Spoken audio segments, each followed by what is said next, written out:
বৌদি আছে, দাদা চলে গেছে, সে কি একা হয়ে গেছে? সেও একা হয়ে গেছে।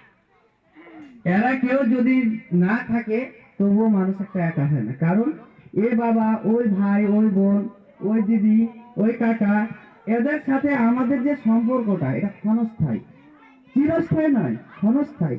অর্থাৎ এই ভবের বাজারে আসে আমাদের তাদের সম্পর্ক, কিন্তু আমাদের একমাত্র বন্ধুকে দীনবন্ধু গোবিন্দ, প্রাণ গোবিন্দই আমার দীনবন্ধু। প্রাণ গোবিন্দ ছাড়া আর আপন বন্ধু কেউ নাই। একটা মানুষ একা হয়ে যায় কখন? একটা মানুষ সারা দিন কাজ কর্ম করে আসে, বিছানায় শুয়ে শুয়ে আবার হিসাব করে যে সারাদিন আজ কাকে কতটুকু দিলাম, কার কাছে কতটুকু পাইলাম, আবার নিজের পাওনাটুকু খাতায় লিখে রাখে। এই সারা জীবনের হিসাবটা করতে করতে একদিন শেষের দিন আছে যে এই হিসাবটা আর মিলে না। সেদিন কি করে? সেদিন নিজেই নিজেকে রায় দিয়ে দেয়।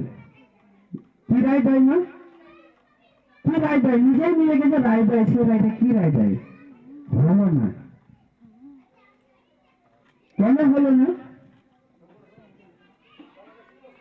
যা করার লাগে জগতে এসেছি তা করা হলো না, কৃষ্ণ নাম করা হলো না, কৃষ্ণ কথা শোনা হলো না, তাই হলো না। এই 10 ইন্দ্রিয়, আমাদের দেহতে যে 10 ইন্দ্রিয় আছে, তারা যখন অচল হয়ে যায় তখন একটা মানুষ একা হয়ে যায়। এই চোখ বলবে যে বন্ধু, তোর সাথেই তো ছিলাম, তোর সাথেই ছিলাম, কিন্তু এখন আর তোকে দেখার মতন আমাদের শক্তি নাই, আমাদের বয়স হয়েছে, আমরা এখন অচল হয়েছি, তাই আর তোকে দেখার মতন শক্তি দিতে পারছি না। এই পা এক সময় বলবে যে বন্ধু, তোর সাথেই তো ছিলাম, কিন্তু এখন আর তোকে চলার মতো শক্তি দিতে পারছি না, এখন আমাদের বয়স হয়েছে, আমাদের অচল হয়ে গেছি, আমরা আর পারছি না। এই এক এক করতে করতে হাত পা মুখ সবাই একই কথা বলবে, কানের সঙ্গে খোঁচা হয়ে যাবে, বয়স হয়ে গেলে দাঁত পড়ে যাবে, হরি বল বলতে যায় বাবার, হরি বল হবে না, হরি বল। তাই এই 10 ইন্দ্রিয় যেদিন কাজ করা বন্ধ করে দিবে, তখন একটা মানুষের প্রয়োজন হবে। একটা মানুষ যখন বিছানায় পড়ে যাবে, তখন আর ওই মানুষের কোনো দাম আছে না। তখন তাকে তোলার লাগে একটা লোক, বসার লাগে একটা লোক, খাওয়ার লাগে একটা লোক, তখন মানুষ বড় একা হয়ে যায়। তখন সে একটা চিন্তা করে যে সারা জীবন আর যাদেরকে আপন আপন বলে ভেবেছি, তারা কেউ আজ আমার আপন না, কেউ আপন না। তখন এই জীব আত্মাটা ভব নদীর পার ঘাটায় দাঁড়িয়ে দাঁড়িয়ে তখন দীনবন্ধুর কাছে বলে, কি বলে মা জানেন?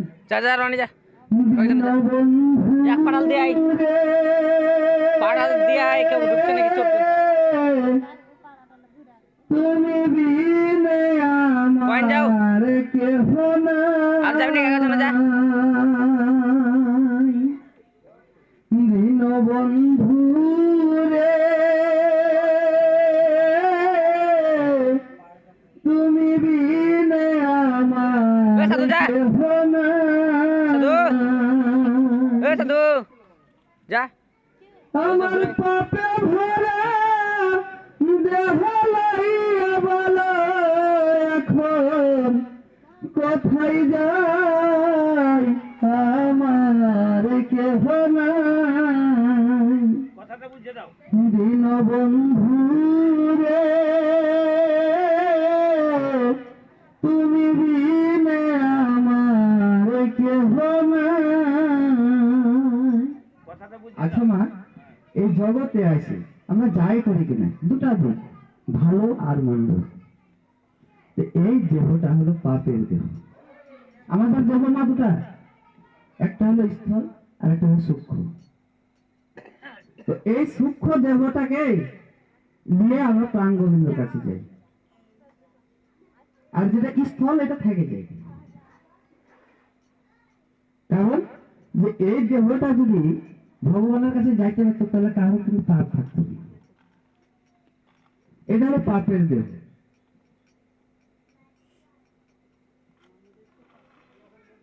তা এই পাপের দেহটা দেহ আছে বলেই তো মানুষের পাপ আছে, কিন্তু যেমন পাপ আছে তেমন এই পাপ পূর্ণ করার জন্য আমাদেরকে ভগবান এত সুন্দর একটা শ্রীমদ ভগবত গীতা দিয়েছে, যাতে আমরা মুক্তি পাই, এই পাপের দেহটা থেকে যাতে আমরা মুক্তি পাই। কিন্তু আমাদের তো মা সব কিছু হয়, কিন্তু এটা তো শোনা হয় না, তাই আমাদের এই পাপের দেহ, তাই পাপের ভরা দেহ লইয়া বলো আমি কোথায় যাই, আমার কেহ নাই। কি মা কেউ আছে?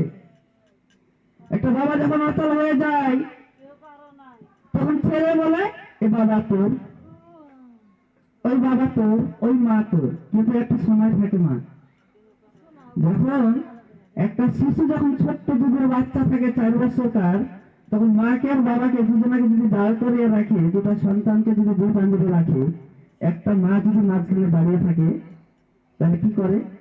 ওই ছেলেটাই আবার বলে মা আমার, ওই ছেলেটা বলবে না মা আমার, আবার ওই ছেলেটা বলবে না মা আমার, ওই বলবে না আমার।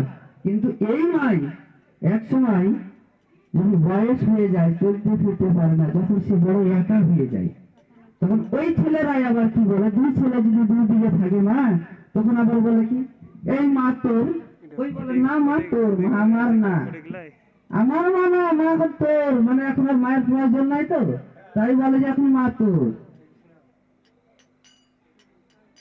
মা যতই যে যাই, যতই করুক, যে যাই করুক, কিন্তু একদিন মৃত্যু আসবে। জন্ম হয়েছে মানে তার মৃত্যু অবধারিত, তার মৃত্যু নির্ধারিত হয়ে গেছে, সে জন্ম নিয়েছে তার মানে যে তার মৃত্যু নির্ধারিত হয়ে গেছে, মরতে একদিন হবেই। আপন আপন ধর্ম, আপন আপন কর্ম করতে হবে।